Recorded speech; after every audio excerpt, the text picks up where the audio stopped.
Graça e paz, amados, tudo bem? Estamos iniciando agora o nosso podcast, Atos 2 Podcast. Esse é o primeiro programa de um projeto que o Senhor tem plantado em nosso coração, que a gente está tirando do papel hoje, colocando na prática. Então ele sai, hoje é o start inicial.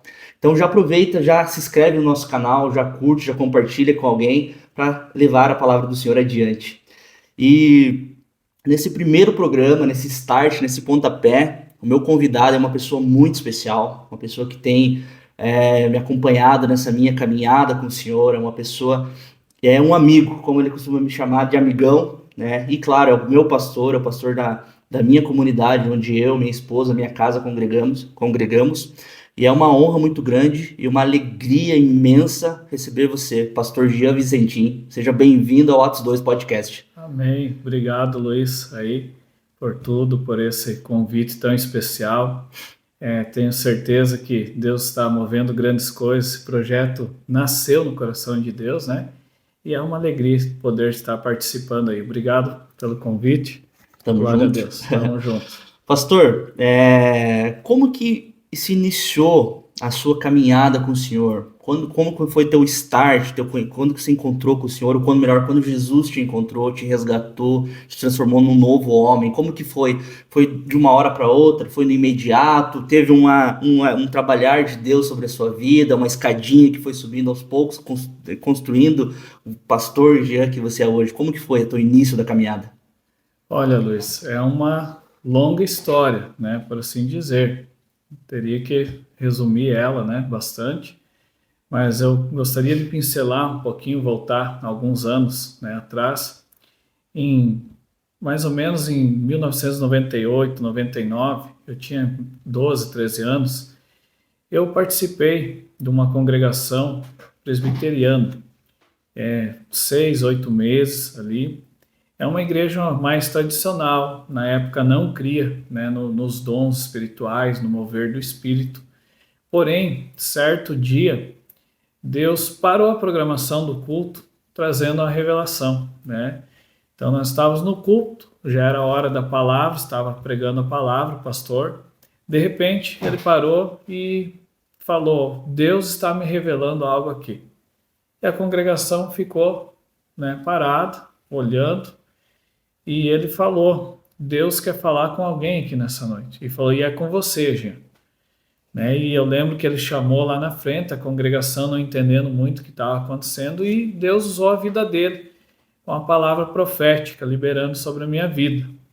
E confesso que não entendi muito naquela época, né? Também porque era bem novo e estava só caminhando, não tive uma conversão naquele tempo, né?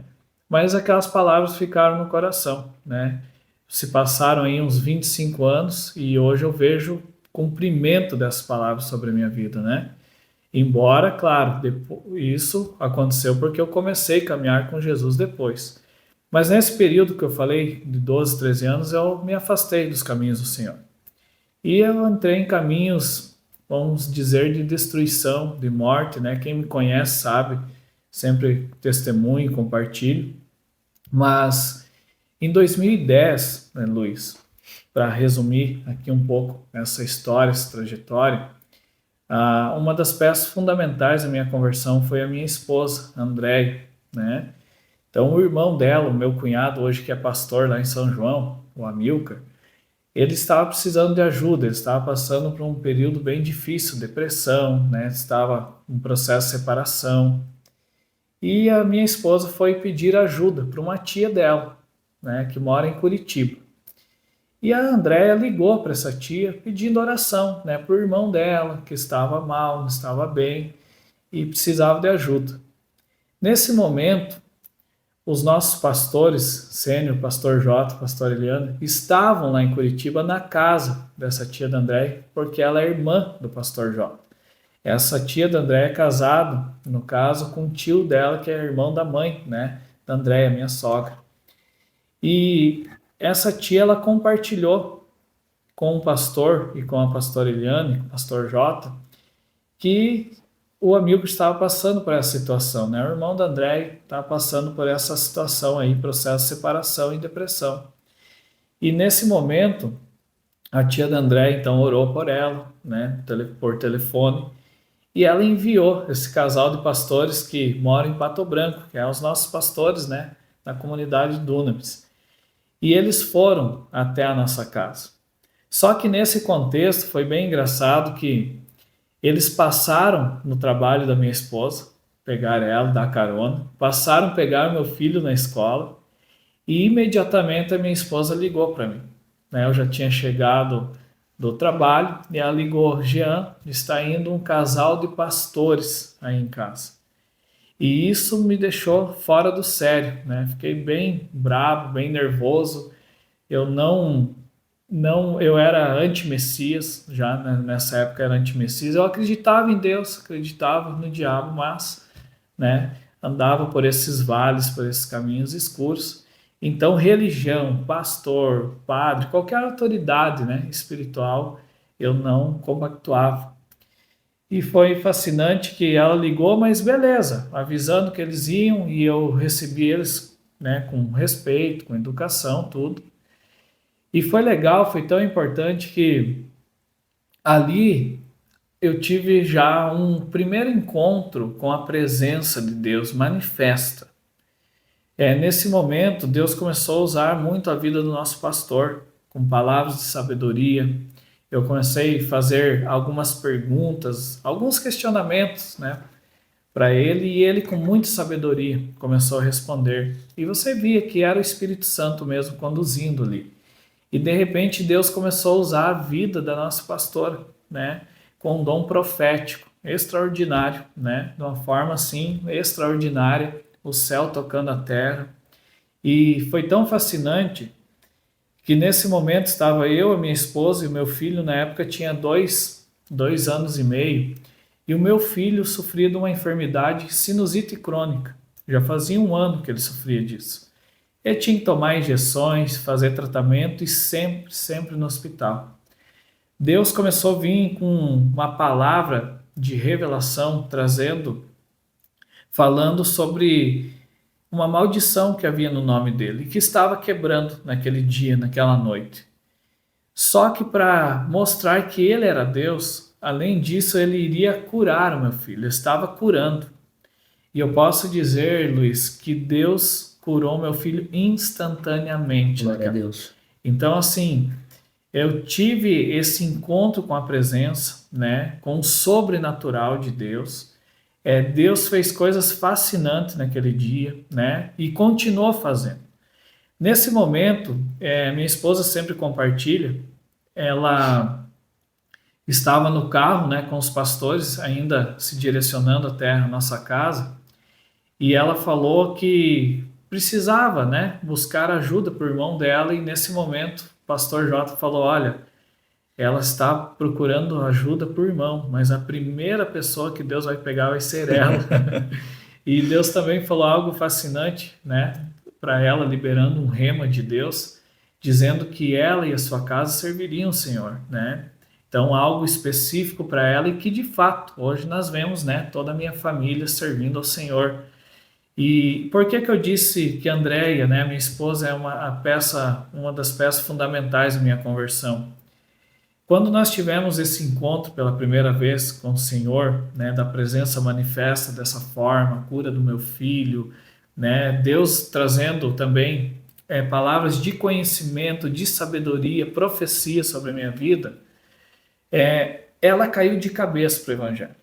Ela começou a caminhar com Jesus, ela se tornou uma apaixonada por Jesus. E aquilo assim me incomodava, né? O meu estilo de vida era outro, eu não queria um compromisso com o evangelho.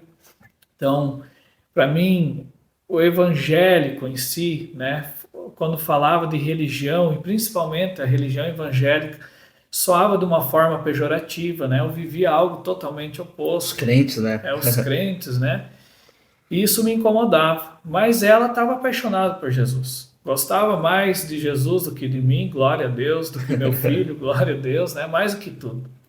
E foi assim, praticamente quase um ano, né? Ela servindo ao Senhor, né? Ela caminhando com Jesus, orando, jejuando, pedindo orientação, né? Assim, para para as pessoas que nos discipulavam na época, também para os nossos pastores. E ela perseverou nos caminhos. E eu comecei com o tempo caminhar. Ia num culto, né, e em outro culto, em alguns momentos, mas nada de assumir um compromisso. E meu coração foi se quebrantando com o tempo. Mas eu falei com o Senhor certa vez, eu disse: Jesus, eu quero assumir um comprometimento, um compromisso contigo, mas eu preciso ter uma experiência contigo. Uma experiência só eu e você, né? Que não envolva pessoas, que não tenha ninguém por perto. E foi fascinante que eu digo que eu tenho 12 anos, né, de vida, porque foi 12 anos atrás que eu nasci de volta, né? Eu nasci de novo. Dia 14 de 8 de 2011, eu considero a minha conversão. Já fazia 1 ano e pouco que a minha esposa caminhava no Evangelho. Eu já tinha ido algumas vezes na igreja, mas não tinha tomado uma postura. E nesse dia 14, véspera de um feriado, aqui no município Francisco Beltrão, nós fomos convidados a ir a uma chácara, né? Tipo um retiro, com alguns casais. E ali nós fizemos, né, aquela comunhão legal de igreja, né, todos os irmãos, leitura da palavra, e foi uma tarde maravilhosa. E de repente, né, foi para a hora então da oração, vamos orar. E veio uma glória de Deus tão grande naquele lugar que ali eu tenho a plena convicção que eu fui batizado com o Espírito Santo, né? Eu comecei a falar em línguas. As pessoas que estavam em volta, elas começaram, né, a falar em línguas. Muitas coisas eu entendi o que elas estavam falando. É como se fosse o dom de interpretação de línguas. Tive 2 vezes essa experiência. Não tive mais, mas naquele dia eu tive essa experiência. E só que isso não foi o suficiente, Luiz. Eu falei: Senhor, estou vendo tudo isso, esse mover, esse agir de Deus, porém, eu quero uma experiência particular contigo. Então, me afastei daquele local e eu fui para um lugar fechado, uma mata fechada, um lugar mais reservado. E ali eu posso dizer que eu tive uma experiência, uma visão tridimensional, sabe? Uma experiência mesmo sobrenatural de Deus. Como aquela visão de Isaías 6, que ele teve do Senhor assentado no trono, aonde os serafins declaravam: Santo, Santo, Santo é o Senhor dos Exércitos. É uma experiência tridimensional, uma experiência dessa forma que eu tive com o Senhor. E aí então começou a minha conversão, a minha história com Jesus. Glória a Deus. Pastor, hoje você é o pastor titular da comunidade Dunamis aqui em Francisco Beltrão, né? Comunidade que já tem outros pontos de avivamento em Pato Branco, em Curitiba, que é a nossa capital, em São João, Palma Sola. O senhor já liberou palavras que vai ampliar as tendas para outros lugares também. E pensando nisso, você falou antes sobre as profecias, né? A comunidade Dunamis é uma igreja profética. Eu muitas vezes, quando as pessoas me perguntam: mas que igreja que tu é? Onde que tu vai? Eles comentam: eu sou lá da comunidade Dunamis. É a igreja que Deus fala. Então, é uma igreja profética. Pastor, o que é uma igreja profética? No que ela está fundamentada? Qual que é a sua missão? Qual que é a visão da igreja profética? Uma igreja profética, no meu ponto de vista, né, na minha linha teológica, primeiro de tudo, ela precisa ser cristocêntrica, né? Jesus tem que ser o centro.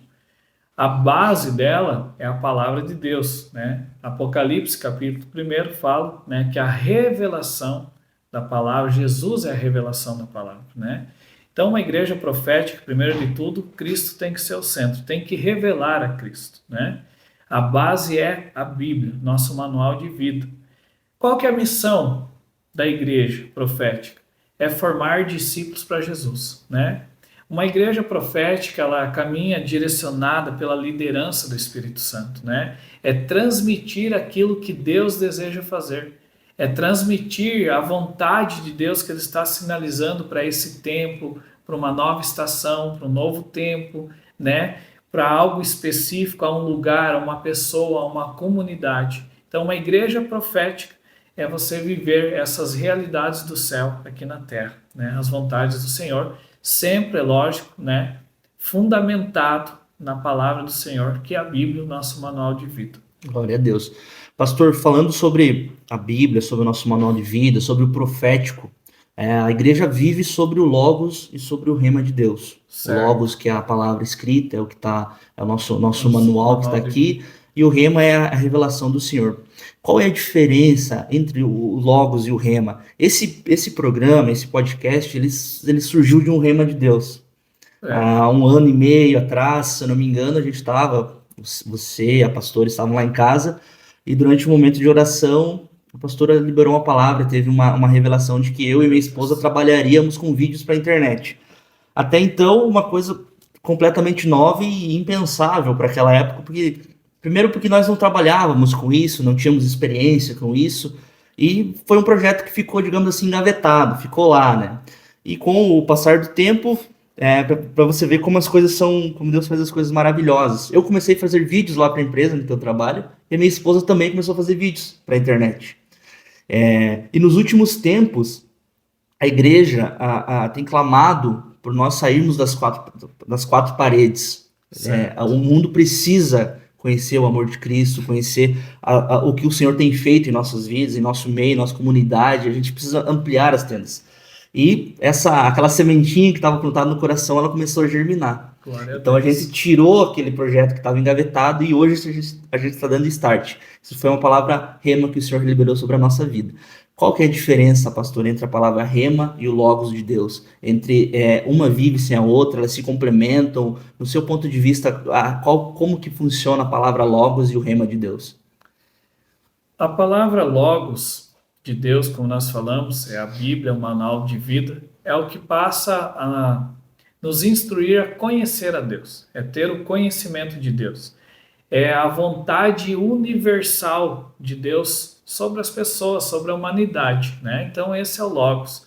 O rema de Deus seria a revelação do Espírito Santo, uma palavra revelada específica para alguém ou para um local, né? Para uma família, uma comunidade.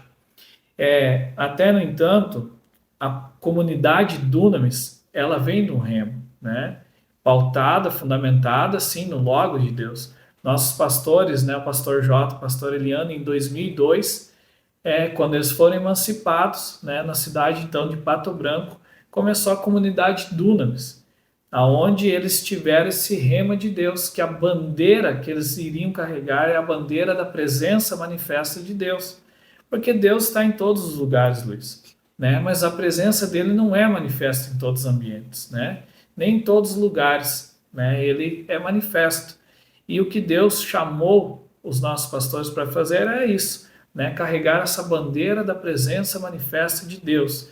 Então, dentro desse rema de Deus, eles começaram essa caminhada, essa trajetória, né, com o Senhor. Deus confiou essa visão para eles, né, da comunidade Dunamis. E 8 anos se passaram depois, foi quando Deus direcionou através de um remo e também pautado, claro, na palavra de Deus, sobre Francisco Beltrão, que foi onde começou então esse projeto, né, começou a comunidade, que dá para se dizer que a igreja hoje tem há 11 anos, aqui em Francisco Beltrão, um trabalho de 13 anos atrás. Por 2 anos, né, iniciou primeiro reuniões familiares, foi para um lugar neutro e depois foi construído então a igreja onde, né, nós congregamos hoje. Então, a Dunamis sempre carregou essa bandeira da presença manifesta de Deus. E, claro, dentro desse rema, sinalizando cada cidade que hoje, né, a comunidade está, Pato Branco, Francisco Beltrão, São João, Coronel Vivida, Curitiba, Palma Sola, todas essas cidades foram sinalizadas pelo Espírito Santo, foram conduzidas por ele, né? A abertura de cada comunidade, de cada igreja, em cada cidade. Então, nós precisamos do Logos, que é o manual de vida, né? É o conhecimento do Senhor, nós conhecermos a Deus. Ali nós temos os princípios, os mandamentos, né? Tudo pautado na palavra dele. E o rema de Deus, que é onde o Espírito Santo ele sinaliza, ele revela, né, uma vontade, algo que ele deseja fazer. Então, essa Glória a seria a Deus. nossa visão como comunidade Dunamis. Glória a Deus. Hoje, o ministério pastoral, Jean, como que ele veio para sua vida? Como que foi o teu chamado para pastor? E quais, assim, o dia a dia? A gente tem dentro da igreja vários ofícios. O Certo. apóstolo, o evangelista, o pastor, o mestre, o missionário. A gente tem vários ofícios. E como que foi o seu chamado? Como são os desafios do dia a dia? Como que você lida com essas responsabilidades, né? E dentro da comunidade, dentro do Ministério Pastoral, a gente tem várias outras funções também com casais, com famílias, com adolescentes, com jovens, com louvor. Como que foi como que é o teu dia a dia, desde lá do teu chamado até os dias de hoje? Essa evolução do pastor Jean. Olha, Luiz, então assim, como nós falamos no início, né, a comunidade, ela preza pela presença manifesta de Deus, essa é a bandeira, né, é liderada pelo Espírito Santo, o governo de Jesus Cristo. Nós cremos nos dons espirituais, nós cremos nos ofícios, né, e a minha conversão foi há 12 anos atrás, e a coisa que eu mais tinha medo era de ser pastor. Eu lembro desde o início, eu falava para o Senhor, tudo, Senhor, menos ser pastor. E as primeiras coisas que Deus começou a falar através dos profetas foi que eu iria ser um pastor. Então, se eu fosse numa cidade, né, numa conferência, numa convenção, numa igreja, de repente Deus levantava uma pessoa, um servo de Deus, naquele lugar, me chamava e falava, Deus me mostra um rebanho atrás de você, né? E fala que você vai ser um pastor. Então, assim, foram diversas vezes. E eu sempre correndo disso, porque um zelo, um temor, a gente sabe a responsabilidade desse ofício, né? Nós estamos trabalhando diretamente com aquilo que mais tem valor para Deus, que são vidas, né? Então, nós precisamos ter zelo, nós precisamos ter, né, essa prudência, um temor, e Deus sinalizando ali por 7, 8 anos isso. E lógico, né? Muitas coisas assim foram acontecendo, depois o coração da gente vai mudando, vai entendendo, mesmo com medo, com zelo, temor, você vai entendendo e chega um ponto que você não tem como correr disso. Você sabe que essa é a vontade de Deus. E Deus sinalizou diversas vezes. E isso aconteceu em 2017, né? Em 2018 eu comecei integralmente na obra, quando Deus então me chamou, né? Claro, com o concílio dos nossos pastores, tudo, né? Tudo alinhado com eles, direção vindo do alto, queimando no coração, daí já tendo essa plena convicção, Deus me chamou para esse ofício, né? Confiando esse ofício aí, que eu acho tão nobre, que é cuidar de vidas, né? Os desafios, né? Você falou, os desafios são muitos, né, Luiz? São diversos no cotidiano. O pastor, ele cuida da parte espiritual, mas também tem a parte administrativa, a parte natural para se cuidar. Os ofícios na igreja nada mais é do que treinadores, né? Você identificar os talentos, as habilidades, os dons, colocar cada pessoa, né, no lugar onde Deus deseja que elas sejam usadas com as suas habilidades. Então, tudo isso são desafios, né? Só que o desafio maior, eu como pastor, creio que também os outros pastores pensam dessa forma, é nós manter a essência, sabe? Ou aquilo que é essencial. O que é essencial? A presença de Deus. A presença de Deus, ela é suficiente. É nós manter isso acima do fundamental. Porque o fundamental é bom. O fundamental é as coisas que funcionam. Então, assim, o nosso padrão é o céu, certo? O nosso padrão é o céu de qualidade. E seja feita a vontade de Deus aqui na terra como é no céu. Então, nós sempre vamos tentar fazer com excelência, dar o nosso melhor, né? Buscar tudo aquilo que tem de recursos, porém, nós não podemos perder a essência, né? Nós não podemos entrar num ativismo. Então, acho que isso é um dos momentos, uma das coisas mais difíceis sabe, de você manter um dos maiores desafios, né? Você precisa estar, né, ouvindo a voz de Deus em todo o tempo, estar na presença dele, sendo direcionado e administrando essas outras coisas que são boas, dão resultados, porém, não cuidando, elas podem substituir aquilo que mais tem valor. Sim. Então, acho que esse é um dos maiores desafios. Eu acho que não só um desafio como pastor, mas acho que na nossa própria vida, quando nós começamos a andar com o Senhor, a gente abrir mão do nosso controle, do controle que a gente tem, ou de querer fazer tudo com a força do nosso braço e entregar nas mãos do Senhor, né? A gente vive num período, numa época de muito imediatismo, né? Isso. A gente, para todo lugar que a gente olha, as coisas têm que acontecer numa velocidade muito rápida, as coisas têm que fluir, têm que acontecer. A gente vive na era digital, onde tudo é influência, a internet... Produção, resultados. Exatamente, produção, né? Resultados. Se tu não produzir, sai daqui que vem que a gente coloca outra pessoa no teu lugar. E eu acho que esse mundo acelerado, ele muitas vezes ele acaba sendo um bloqueio para nós no mundo espiritual também.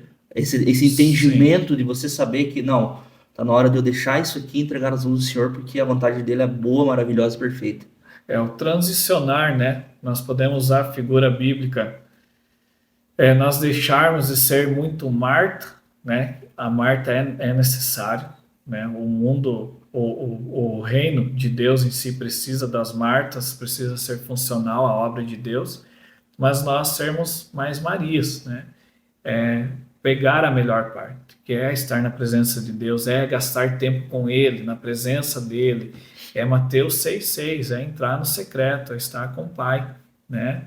Então eu lembro que eu vim, antes de ser pastor, eu estava há 13 anos numa empresa, né? Uma empresa grande, uma multinacional, ela sempre com metas, projetos novos, né? Muitos funcionários, se eu não me engano, na época 3.200 funcionários. Então você vem de um tempo de muitas produções, né? Tem que produzir muitas metas.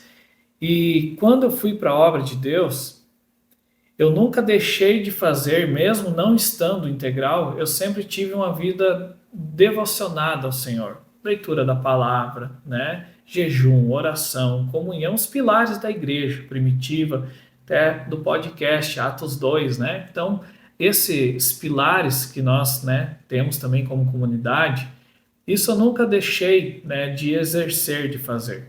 Mas eu lembro que quando eu fui para a obra de Deus integralmente, fazia uns 3, 4 meses, eu chamei o meu pastor, né? Eu chamei o pastor Jota e falei, pastor, eu não sei mais o que fazer, cara.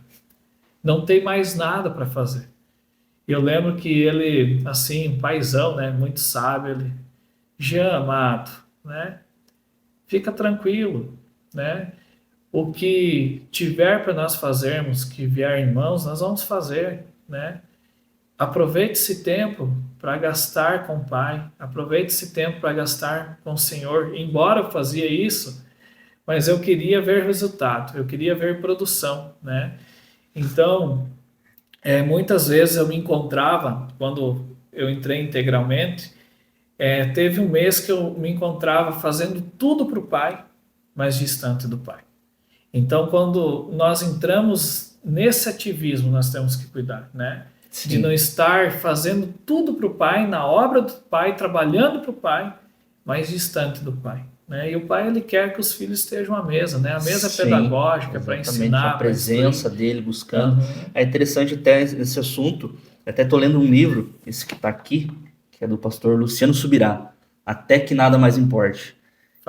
Ele traz geralmente esse ponto de vista de que ele fazia as coisas, os jejuns, e cada vez tentando bater o próprio recorde, até que um dia o Espírito Santo deu o discernimento de fazer, filho, tá fazendo para ti. A motivação. Ele estava fazendo a coisa certa com a motivação errada. E muitas vezes a gente se encontra nisso, né? Então, eu acredito que um pouco desse imediatismo também, até às vezes a pessoa, a maturidade espiritual, eu acho que com o passar do tempo ela traz isso também, né? No começo da minha caminhada, que eu acredito que ainda está no começo, né? Porque são 3 anos, né? Tem muitos anos pela frente. o senhor falava comigo sobre pastor, sobre levar a palavra dele. E a primeira coisa que a gente imagina é um auditório lotado, é uma igreja lotada, é um estádio lotado, são muitas pessoas, né? De uma vez eu ouvi uma pregação de uma pastora que estava falando sobre missionários, sobre missão. Ela falou que antes de você ser um missionário e ir para as nações, seja um missionário na sua casa, Uau. seja um missionário na sua rua, no seu trabalho, na sua igreja, né? Porque a gente tem esse anseio de grandeza, né? A gente tem um anseio de que, não, eu tenho que, se eu vou ser pastor, eu vou ser pastor de multidões, eu vou ser pastor, eu vou É, ser um evangelista para multidões, vou ser um profeta para as multidões, mas muitas vezes começa. sendo que o primeiro ministério nosso é em casa, né? Inicia-se na família. O maior projeto de Deus é a família, né? O casamento em si. Então, nós temos que ter esse zelo, justamente, sabe, Luiz? Com a caminhada, né? Nós vamos aprendendo na prática, nós vamos aprendendo com o Senhor. Uma coisa que eu sempre digo, tenha, né? Se aproxime de pessoas que estão queimando por Jesus, pessoas que já têm bagagem, que já têm experiência, que já acessaram lugares que você ainda não acessou, né?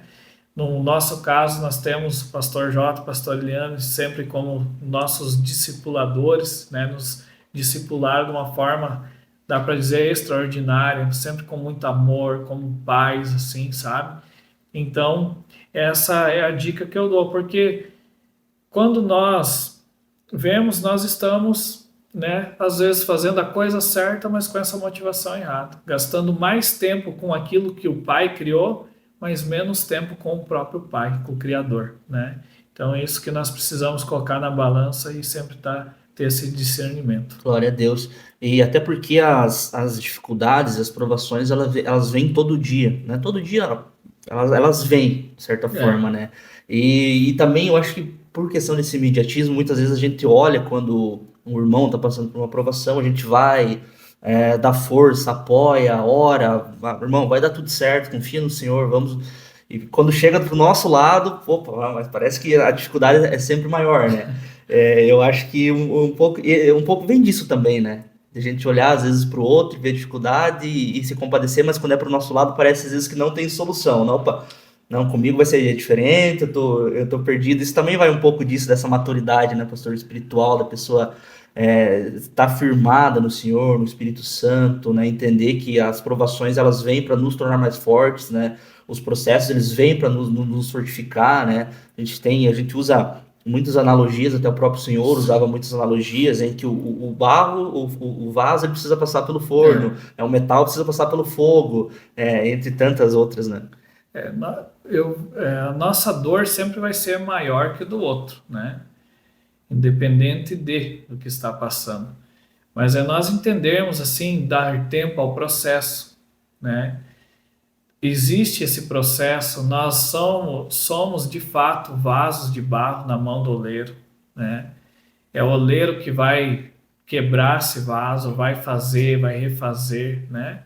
E respeitar esse tempo e ter o entendimento que nós não estamos sozinhos, né? O Espírito Santo habita em nós, né? O Senhor já enviou o Espírito Santo, aquele que nos conduz em toda a verdade, o ajudador, o conselheiro.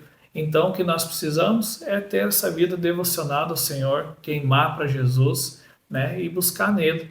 E ele vai nos fortalecendo, vai conduzindo todas as coisas. Glória a Deus. Outra coisa também, pastor, é que você acabou comentando sobre o Espírito Santo, né?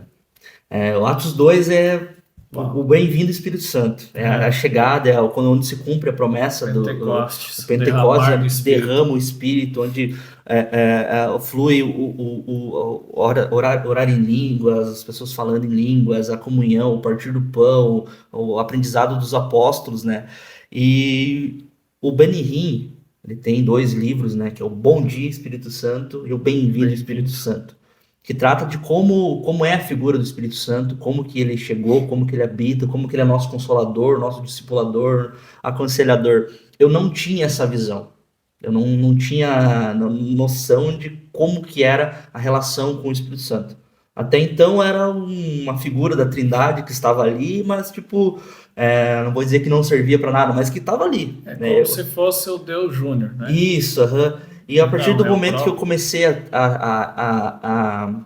que eu li as obras do Benihim, eu comecei a viver esse movimento. A nossa igreja, ela se move pelo Espírito Santo. Tem dias que a gente está no culto, como foi sábado, o Espírito Santo vem, ele move o protocolo, ele altera, ele flui, muda a programação. e vocês têm a sensibilidade de deixar o Espírito Santo fazer da forma que ele quer, o Pai agir como que ele quer. Como que é essa relação com o Espírito Santo? Como deve ser essa relação com o Espírito Santo? Olha, Luiz,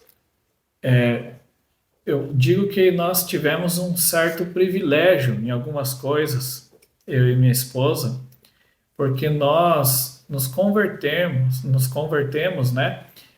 Conhecemos Jesus numa igreja, numa comunidade que preza pela presença de Deus, pela liderança do Espírito Santo. Até uma das coisas que nós mais fundamentamos e ensinamos as pessoas é desenvolver o relacionamento com o Espírito Santo. Então, na medida que você anda com ele, na medida que você tem uma vida com ele, você também vai tendo mais sensibilidade, né? Você vai entendendo o que ele quer fazer, ele vai mostrando, ele vai revelando. Então, são coisas que você vai acessando com o tempo de caminhada, com o tempo de gastar tempo com ele, né? Então, isso você vai com a caminhada mesmo, com a trajetória, né? Dando liberdade para ele, porque muitas vezes o Espírito Santo também ele direciona e conduz as coisas de uma forma, mas nós, homens, pelo jeito de ser, às vezes, vamos contra aquilo, né? Ou deixamos de fluir naquilo que ele está sinalizando. Então, é ter essa sensibilidade e esse discernimento do que ele quer fazer, né? E deixar, porque a agenda é dele. É isso que nós entendemos, nós temos esse entendimento, a liderança é dele, o culto é para o Senhor Jesus, é para ele, né? A direção é dele, então ele tem total liberdade, ele é bem-vindo, né? Nós estamos ali para cultuar a ele, a honrar a presença dele. Glória a Deus. Pastor, uma das coisas sobre a minha conversão, sobre o dia que eu tive o meu encontro com o Senhor, foi relacionada à paternidade. Eu tinha uma ausência muito grande de paternidade, até porque eu perdi o meu pai muito cedo. Foi uma criação, o meu avô que me criava, ele era caminhoneiro, então ele viajava, então sempre eu e minha avó. E quando eu fui para a igreja, as primeiras vezes eu também não conhecia o profético. Talvez eu não acreditava que fosse real. E foi um dos primeiros cultos que eu fui, foi um culto pós-Covid, quando fechamos as portas e depois reabrimos com aquelas cadeiras afastadas, uma a cada 1 metro, as com pessoas... máscara. Isso, com máscara, todo aquele protocolo, álcool em gel. E nesse dia, eu cheguei um pouco mais tarde, tive que sentar bem na frente do púlpito, lá na frente, né? Não tive como fugir para trás, né? Ficava mais para trás, né? Só observando. Nesse dia eu sentei na frente. E uma profeta veio entregar uma palavra. Eu não lembro quem era, porque geralmente eu fecho o olho e fico no meu momento. E entregou uma palavra exatamente sobre paternidade, sabe? Sobre aquilo que doía no meu coração, aquilo que estava dentro de mim, que só eu sabia, que ninguém mais sabia. Meu Deus. Esse é o rema de Deus. E essa palavra rema, que o Senhor chegou e falou: filho, eu sou o teu pai e eu te pego pela mão. E dali em diante eu não tive dúvida de que o profético existe, o Espírito Santo existe, que Deus existe, que ele fala e que ele cuida de nós. E desde então essa ferida foi curada e segui a minha caminhada com o Senhor. Para nós finalizarmos, Pastor Gê, eu queria que você deixasse uma palavra para quem está em casa, para quem está nos ouvindo, para quem quer que seja que vai chegar essa palavra, vai chegar esse vídeo sobre o nosso Pai, o nosso Deus, sobre o tão maravilhoso e o quanto Ele nos ama. Glória a Deus, você falou sobre paternidade, né? Quantas pessoas, né, têm essa falta de paternidade? Eu mesmo já compartilhei contigo, né? Até sofria, né, com isso, até então eu saber da minha paternidade do meu Pai que está no céu, né? Então Deus, ele é um Pai de amor. Em Deus nós vamos encontrar para todas aquelas dúvidas, questionamentos que nós temos, né? Que surge aí na caminhada da vida, no mundão, você vai encontrar as respostas em Jesus Cristo, né? E a mensagem que eu posso deixar aqui para finalizar esse podcast é que Deus, ele deu o seu melhor, né? Deus, ele deu o seu único filho. João 3,16. Deus amou o mundo de tal maneira que deu seu Cordeiro Santo, sem pecado, sem máculas, o seu unigênito, seu único Filho, né, para que todos aqueles que creem nele, possam ter a vida eterna. Aleluia. Então, quando nós escolhemos andar com Cristo, nós começamos a andar em novidade de vida. Nós começamos a viver. E para tudo aquilo que nós um dia não entendíamos, nós começamos a entender. Nós começamos a enxergar, nós começamos a ouvir, nós começamos a sentir. Porque Deus é um Deus vivo e é um Deus relacional, né? Então a mensagem que eu deixo para você aqui, finalizando, é: Deus literalmente é um Deus de amor. Ele ama, ele é um Deus relacional e o que ele espera, o que ele deseja é poder que os filhos sentem à mesa para compartilhar com ele, para estar na presença dele. Glória a Deus. Glória a Deus. Pastor, muito obrigado pela sua presença, muito obrigado por aceitar esse desafio de fazer esse nosso primeiro programa, de estar aqui, né, fazendo isso, fazendo, né, o que nós somos chamados para fazer. Isso é tão maravilhoso e obrigado por mais uma vez estar ao nosso lado, né, estar nos apoiando, estar nos direcionando. Eu fico com o coração transbordando de alegria de ter você aqui nesse dia. Eu tenho certeza que o Senhor vai fazer muito sobre a sua vida, sobre a vida da sua casa, sobre a vida do seu filho, da sua esposa, sobre o seu ministério, sobre a nossa comunidade. Então, pastor, muito obrigado. Obrigado, Luiz. Agradeço primeiramente a Deus, né, por ter confiado esse projeto ao seu coração, né, à sua esposa, a Marla, e também quero agradecer a cada um que vai estar assistindo esse podcast. Tenho certeza que o Senhor vai dar grandes experiências e vai tocar o coração de cada um. Glória a Deus. Obrigado por confiar nesse momento aí tão importante, esse início, esse start de algo grandioso que o Senhor vai fazer. Glória a Deus. Obrigado. Meus amados, muito obrigado por nos acompanhar até aqui nesse primeiro podcast, nesse pontapé inicial desse projeto que o Senhor tem nos entregado e nas mãos. E tudo isso é para a honra e para a glória do Senhor, para alcançar vidas, para alcançar o máximo de pessoas. Então, muito obrigado. Mais uma vez eu peço, entre no nosso canal, clique na notificação, que tenho certeza que vai vir mais novidades por aí. Um abraço a todos, Deus abençoe. Até mais, gente. Obrigado.